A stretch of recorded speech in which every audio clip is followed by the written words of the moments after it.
Hello, स्वागत है आप सभी का फिर एक नई वीडियो में। आज हम बात करने वाले हैं मुख्यमंत्री कन्या विवाह योजना, जो बिहार सरकार द्वारा संचालित की गई योजना है, इसके बारे में।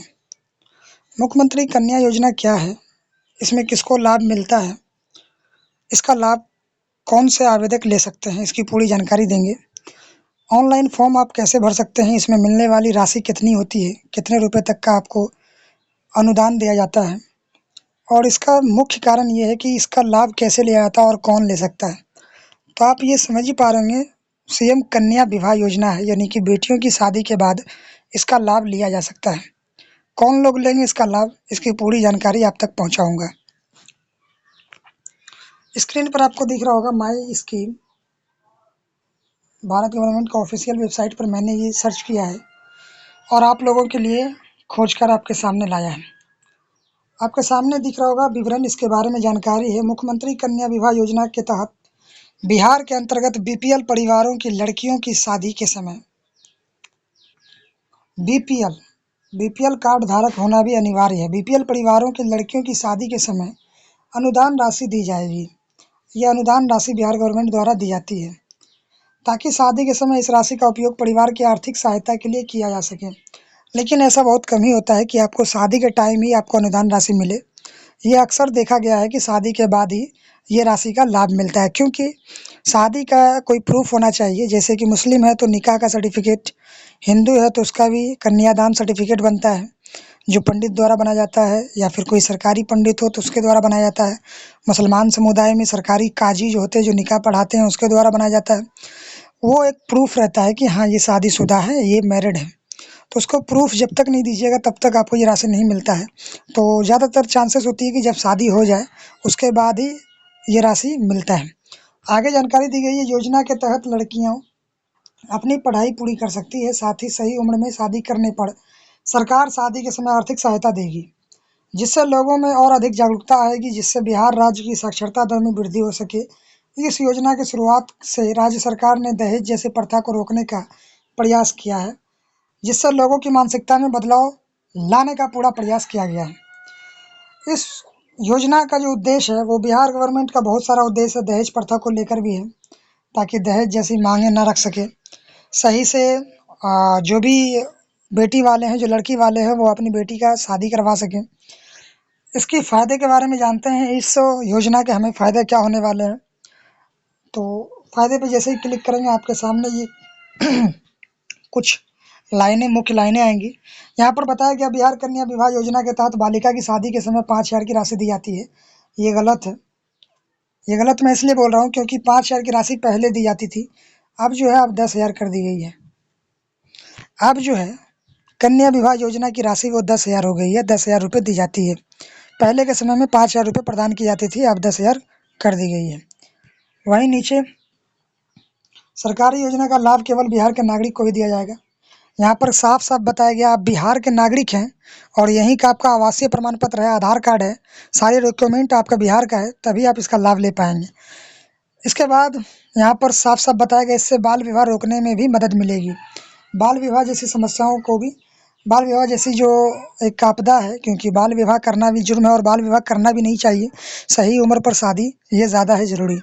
तो इसको रोकने पर भी मदद मिलता है, क्योंकि आर्थिक सहायता मिलने पर लोगों को आसानी होती है शादी करने में। नीचे की है, लड़कियों की शिक्षा पर अधिक जोर दिया जाएगा, और जोर वाकई में इसलिए दिया जाएगा क्योंकि अभी आप बिहार में अगर आप पढ़ाई कर रहे हैं और 10वीं पास कर लें तो आपको 10,000 मिलता है। लड़कों को भी 10,000 मिलता है, लेकिन लड़कों को सिर्फ 10वीं तक मिलता है। इंटर में अगर लड़कियां पास करती है तो 25,000 रुपये मिलता है, और वहीं ग्रेजुएशन यानी कि स्नातक पास करती है तो 50,000 रुपये अनुदान दिया जाता है। वहीं पर अगर यूपीएससी बीपीएससी ऐसे टफ एग्जाम की बात कर ले तो लड़कियों को 1,00,000 रुपये तक का स्कॉलरशिप प्रदान किया जाता है। तो बिहार गवर्नमेंट काफ़ी सारी छूट देती है लड़कियों को पढ़ने में, तो उसको पढ़ाने पर भी अच्छा खासा जोर दिया जाएगा। दहेज प्रथा पर रोक लगाना, ये भी एक इसका मुख्य कारण है। इसके लिए पात्रता जानेंगे, एलिजिबिलिटी कौन है, इसके लिए कौन आवेदन भर सकते हैं। तो पात्रता पर जैसे ही क्लिक करेंगे, यहाँ पर आपके सामने उसकी एलिजिबिलिटी आएगी। सबसे पहले बताया गया, इस योजना में आवेदन करने वाले बालिका की आयु जो है वो 18 वर्ष की होनी चाहिए।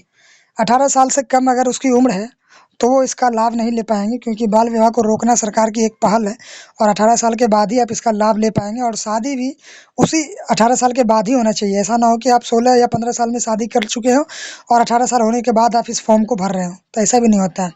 दूसरा, लाभार्थी परिवार बिहार का मूल निवासी होना चाहिए, यानी कि बिहार के ही निवासी होने चाहिए, किसी अन्य राज्य के निवासी नहीं होने चाहिए। दूसरा, बीपीएल कार्ड धारक होना चाहिए।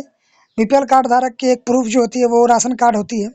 राशन कार्ड यानी कि आपको बिहार गवर्नमेंट द्वारा 5 केजी जो प्रति माह राशन है पर पर्सन पर, वो आपको मिलते रहना चाहिए। तीसरा जो मुख्य बात है वो चौथा जो मुख्य बात है वो परिवार की वार्षिक आय जो है 60,000 रुपये से अधिक नहीं होनी चाहिए। यानी कि एनुअल इनकम जो है परिवार की वो 60,000 होनी चाहिए। यहाँ पर कॉमन जो है लगभग जो अभी बनती है वो 1,20,000 बनती है। 1,20,000 तो 20,000 का जो आय बनता है, इनकम सर्टिफिकेट बनता है, लेकिन 60,000 का सर्टिफिकेट SC ST और गरीब परिवार वालों के लिए ही बनता है। तो ये एक मुख्य बात यहाँ पर दी गई है। साथ में लिखा गया है, जिस लड़के से लड़की की शादी की जाएगी उसकी आयु भी 21 वर्ष से कम नहीं होनी चाहिए। यहाँ पर साफ साफ बताया गया है, जिस लड़के से भी शादी होगी उसकी उम्र 21 साल होनी चाहिए और लड़की की 18। 21 साल और 18 साल होना चाहिए, तभी आप इसका लाभ ले पाएंगे। और यही एक प्रूफ भी है बाल विवाह का, बाल विवाह के रोकने का, क्योंकि 21 साल लड़की की उम्र तय की गई है।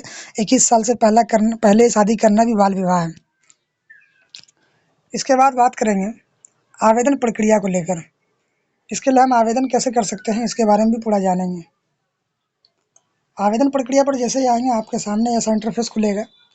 यहाँ पर सबसे पहले बताया गया, सबसे पहले उम्मीदवार वेबसाइट पर जाएंगे, यानी कि आधिकारिक वेबसाइट पर जाएंगे।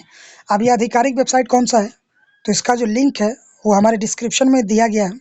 और फिर भी मैं आपको बता दूं, RTPS का जो वेबसाइट होता है, service online Bihar government .in, वो service plus online Bihar government .in, ये वेबसाइट है इसका, जो हमारे डिस्क्रिप्शन में दिया गया है। और हम लोग आवेदन की प्रक्रिया को भी पूरा बताएंगे, आप बने रहे हमारे साथ लास्ट तक। वहाँ पर पंजीकृत लिंक पर क्लिक करना होगा, आपको पंजीकृत करना होगा।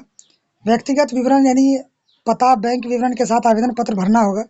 वहीं इसके बाद दस्तावेज की बात कर लें। वहीं अगर बात करेंगे आवश्यक दस्तावेज की, तो जो डॉक्यूमेंट इसमें लगने वाले हैं वो आपके सामने दिख रहा होगा। सबसे पहले आधार कार्ड है। दूसरा, मूल निवास प्रमाण पत्र यानी कि आवासीय प्रमाण पत्र है, जो आपके ब्लॉक से बनता है। तीसरा, यहाँ पर जाति प्रमाण पत्र है, ये भी ब्लॉक में बनता है। BPL राशन कार्ड आपके पास होना चाहिए। लड़की की जन्म तिथि कोई प्रूफ होनी चाहिए, एज सर्टिफिकेट कोई सही, चाहे आप बर्थ सर्टिफिकेट, जन्म प्रमाण पत्र दे सकते हैं। तीसरा, आय प्रमाण पत्र होना चाहिए, परिवार का आय प्रमाण पत्र, जो कि 60,000 से कम का होना चाहिए या फिर 60,000 का होना चाहिए। वहीं नीचे अगर देखें, 7वें नंबर पर बैंक खाता संख्या है। आवेदक का खुद बैंक खाता होना चाहिए। अकाउंट नंबर वो लड़की का नाम का होना चाहिए। और 8वां नंबर मोबाइल नंबर तो होगा ही। पासपोर्ट साइज का फोटो, लड़के और लड़की का जन्म प्रमाण पत्र या आयु प्रमाण पत्र, एज सर्टिफिकेट कोई सा आपको देना होगा लड़के और लड़कियों का। वहीं पर चौथा है, दहेज ना देने का स्वपरित सत्यापित घोषणा पत्र। ये इसकी आप चिंता न करें, जब आप फॉर्म फिल करेंगे तो वहीं पर आपको शपथ पत्र मिलेगा, उसी में दहेज ना देने के स्व अभिपनायित, क्या लिखा है यार, वही होता है, स्व अभिप्रायित सत्यापित घोषणा पत्र होता है, वो आपको जमा करना होगा। यानी कि स्वयं आपको शपथ लेना होता है कि हमने दहेज नहीं दिया है, और लड़के शपथ होता है कि हमने दहेज नहीं लिया है। वैसे एक ही फॉर्म में होता है, एक ही फॉर्म सिर्फ भरना पड़ता है, दहेज शपथ वाला, दहेज ना देने का शपथ, लड़की की तरफ से कोई दहेज नहीं दिया गया हो, यह सत्यापित किया जाता है। उसका एक फॉर्मेट आता है, फॉर्मेट पर साइन और सारी डिटेल्स भरकर आप सबमिट करेंगे, उसके बाद ही एक्सेप्टेबल होता है। तो इसकी पूरी प्रक्रिया मैं आपको आगे बताऊंगा कैसे फॉर्म को भरा जाता है। उसके लिए सबसे पहले, जैसे कि यहाँ पर आवेदन की प्रक्रिया बताई गई थी, आधिकारिक वेबसाइट। आधिकारिक वेबसाइट क्या है वो हमारी डिस्क्रिप्शन में है, आप जाके चेक कर सकते हैं। मैं आपको आवेदन की प्रक्रिया डायरेक्ट बताऊंगा। तो यहाँ पर दिख रहा होगा आपको 2 नंबर में, यहाँ क्लिक करें। यहाँ क्लिक करने जैसे यहाँ पर मैं क्लिक करता हूँ, हमारे सामने यहाँ पर डायरेक्ट ही फॉर्म खुलकर आता है। कोई प्रोसेस, कोई इधर उधर नहीं जाना है, डायरेक्ट आपके पास फॉर्म खुल के आ जाता है। यहाँ पर आपको दिख रहा होगा मुख्यमंत्री कन्या विवाह योजना हेतु आवेदन पत्र, एप्लीकेशन फॉर्म फॉर मुख्यमंत्री कन्या विवाह योजना, और ये समाज कल्याण विभाग द्वारा पेमेंट की जाती है। तो यहाँ पर आपके सामने फॉर्म खुलेगा। सबसे पहले आवेदक का नाम, आवेदक का आधार नंबर, आवेदक के पिता का नाम, माता का नाम, आवेदक की जन्म तिथि, नीचे आवेदक की आयु भरेंगे, आवेदक के पति का नाम भरेंगे, पति का जन्म तिथि भरेंगे, पति की आयु भरेंगे। उसके नीचे डिटेल्स होगी, मोबाइल नंबर, ईमेल आईडी अगर है तो भर सकते हैं। आवेदक का फ़ोटो यहाँ पर देना होगा, आधार वेरीफाइड है कि नहीं है वो सत्यापित कर सकते हैं। फिर उसके नीचे आपको दिख रहा होगा स्थायी पता, जिला, अनुमंडल, सह अंचल, पंचायत, वार्ड संख्या, ग्राम, मोहल्ला। उसके नीचे है नगर या टाउन, थाना, डाकघर, पिन कोड। उसी के नीचे आप सेम एड्रेस भी फिल कर सकते हैं, यहाँ पर सेम क्लिक करके, या फिर अलग है तो अलग भर सकते हैं। नीचे आपको स्पेशल बैंक का विवरण देना होगा, खाता नंबर, आईएफएससी कोड, बैंक का नाम, शाखा का नाम। यहाँ पर आपको नीचे दिख रहा होगा। इस फॉर्म के साथ जो भी डॉक्यूमेंट आपको संकलन करना है यानी कि लगाना है वो आपके सामने दिख रहा होगा। आप यहाँ पर देख रहे होंगे ऑटोमेटिक दहेज ना देने संबंधी शपथ पत्र में टिक लगा हुआ है। इसको आप अगर इसको हटाते हैं तो हटाने के बाद आपका फॉर्म जो है वो एक्सेप्ट नहीं किया जाएगा, और ये शायद हटता भी नहीं है। ये देख लीजिए, मैं हटाने की कोशिश कर रहा हूँ, ये हट भी नहीं रहा। बाकी इन चारों में आप टिक करेंगे, उसके बाद आगे फॉर्म को सहमति देते हुए यहाँ पर एग्री करते हुए आपको फॉर्म को सबमिट करेंगे। सब कुछ भरने के बाद आपका फॉर्म सबमिट होगा। आगे आपको इसी का आय प्रमाण पत्र, जाति प्रमाण पत्र और दहेज ना देने का शपथ पत्र और निवास प्रमाण पत्र, विवाह निबंधन प्रमाण पत्र, डॉक्यूमेंट वगैरह आपको सबमिट करना होगा। उसके बाद आपका फॉर्म ऑटोमेटिक फॉर्म को सबमिट करेंगे, उसके बाद आगे की प्रोसेस की जाएगी। तो समाज कल्याण विभाग द्वारा आपके फॉर्म को वेरीफाई किया जाएगा, उसके बाद ही पेमेंट की प्रोसेस होती है। तो ये है मुख्यमंत्री कन्या विवाह योजना के लिए आवेदन पत्र, जिसकी जानकारी मैंने आपको शुरू से लेकर अंत तक बताई। इसकी एलिजिबिलिटी बताई, पात्रता बताई, कौन इसके लिए आवेदन कर सकता है, कैसे कर सकता है, सब कुछ डिटेल बताया है। तो आप अगर कुछ पूछना चाहते हैं, कुछ जानना चाहते हैं तो कमेंट कर सकते हैं। और इच्छुक जो आवेदक है उसको भेज सकते हैं। जो गरीब परिवार हैं जिनकी शादी हो चुकी है और वो 10,000 तक का लाभ लेना चाहें तो उसको आप वीडियो शेयर कर सकते हैं, बता सकते हैं। बने रहें हमारे साथ, और भी लेटेस्ट वीडियो मैं लाते रहूँगा। और भी समय पर लेटेस्ट वीडियो पाने के लिए हमारे चैनल को सब्सक्राइब कर लें। टेक मुंगेरी। धन्यवाद।